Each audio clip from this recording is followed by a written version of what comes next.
बलांगीर जिला अंतर्गत खोपराखोल क्षुद्र जलसेचन विभाग तरफ हरिशंकर ठारे विभाजन स्तरीय पानी पंचायत पक्ष मंगलवार अनुष्ठित हो जाइछि। एही अवसर में बलांगीर जलसेचन विभाग विभाजन अधीक्षण जंत्री इंजीनियर रवीन्द्रनाथ सेठी अध्यक्षता करिथिबा बेले मुख्य अतिथि रूपे बलांगीर क्षुद्र जलसेचन विभागर अतिरिक्त मुख्य जंत्री कालिंद्र सेठी, सम्मानित अतिथि रूपे खोपराखोल गोष्ठी उन्नयन अधिकारी विवेकानंद षडंगी, ओपोका टीम लीडर सूर्य कुमार दास, नांदुपोला सरपंच नीलाद्री पूजारी, पाटणागढ़ विधायक तथा उपमुख्यमंत्री प्रतिनिधि पद्म कुमार सिंह बरिहा, नांदुपोला समिति सभ्य देवव्रत पाणिग्राही प्रमुख जोग देथिले। ଏହି କାର୍ଯ୍ୟକ୍ରମରେ ଅତିଥିମାନେ ଜଳର ସୁପରିଚାଳନା ସହିତ କିପରି ଜଳର ସୁଷମ ବଣ୍ଟନ ହୋଇପାରିବ ସେ ନେଇ ଚାଷୀ ସଂଗଠିତ ହୋଇ ପାଣି ବ୍ୟବହାର କରିବାକୁ ସଚେତନତାର ବାର୍ତ୍ତା ଦେବା ସହିତ ବର୍ତ୍ତମାନ କ୍ଷୁଦ୍ର ଜଳସେଚନ ବିଭାଗ ସହିତ ପ୍ରାଣୀ ଓ ମତ୍ସ୍ୟ ସମ୍ପଦ ବିଭାଗ, ଉଦ୍ୟାନ ବିଭାଗ ଓ କୃଷି ବିଭାଗ ମିଳିତ ଭାବରେ ଚାଷୀମାନଙ୍କ ଉନ୍ନତି ପାଇଁ ଏକାଠି କାମ କରିବେ ବୋଲି ନିଜର ବକ୍ତବ୍ୟ ଦେଇଥିଲେ। ପରେ ଜିଲ୍ଲାର ବିଭିନ୍ନ ବିଦ୍ୟାଳୟରେ ହୋଇଥିବା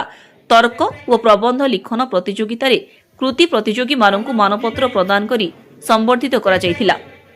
कार्यक्रम में एसडीओ मुरलीधर महालिक, सहकारी निर्वाही जंत्री अजित नायक, किरण बाला भोई, सुब्रत कुमार प्रधान प्रमुख उपस्थित रहिथिले। कार्यक्रम को मानवरंजन सत्पथी परिचालना करिथिबा बेले इंजीनियर रवीन्द्रनाथ सेठी धन्यवाद देथिले। एही अवसर में प्राणी व मत्स्य संपद विभाग, कृषि विभाग और मिलेट मिशन तरफ विभिन्न योजना संपर्क में प्रदर्शित होइथिला।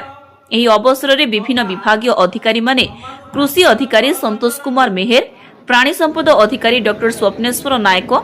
मत्स्य संपद अधिकारी शुभजित महांती प्रमुख उपस्थित थिबा बेले विभागीय कर्मचारी माने उपस्थित रहिथिले। सरकार सब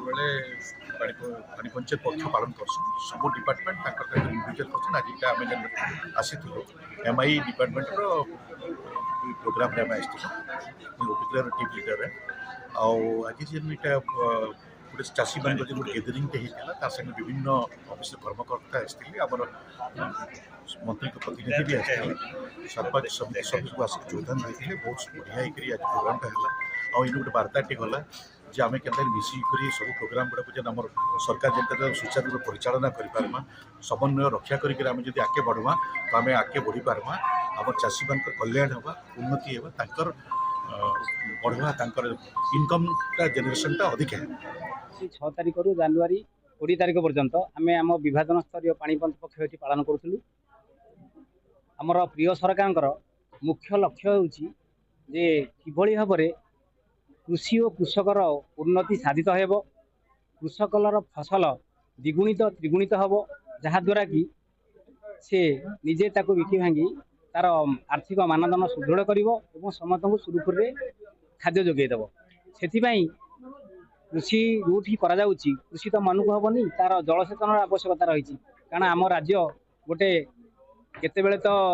जोर वर्षा है बन्या तो केते मरुड़ी हो वर्षा हेनी मरुड़ी हो तेणु जलसेचन हूँ कृषि निहाती आवश्यकता। से जलसेचन किभली भाव में जलर सुषम बंटन करा सरकार जो पानी पंचायत रही से पानी पंच किपरि सुदृढ़ करा तार प्रचार प्रसार करा भितर सचेतनता सृष्टि करा आमर ये पानी पंच पक्ष पालित होता। ये बहुत सुंदर कथा जे एठी आमर चाषी भाई भौणी माने पानी पंच कर्मकर्ता माने समस्त उपस्थित थिले एवं आमर अतिथिगण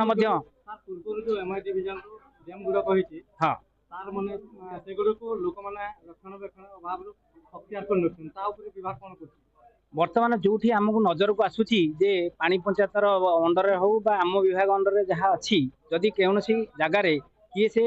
ताकू माड़ी बसिले बा अग्राधिकार कले ताकू ताल आमे ताकू से जबरदखल उच्छेद करने चेष्टा करूछु एवं करी मध्ये आज पर्यंत बहुत जगह माने रहिछि किंतु विभागीय अधिकारी जोठी माने स्थानीय रहिछन्ति समानकर कार्यकलाप कोन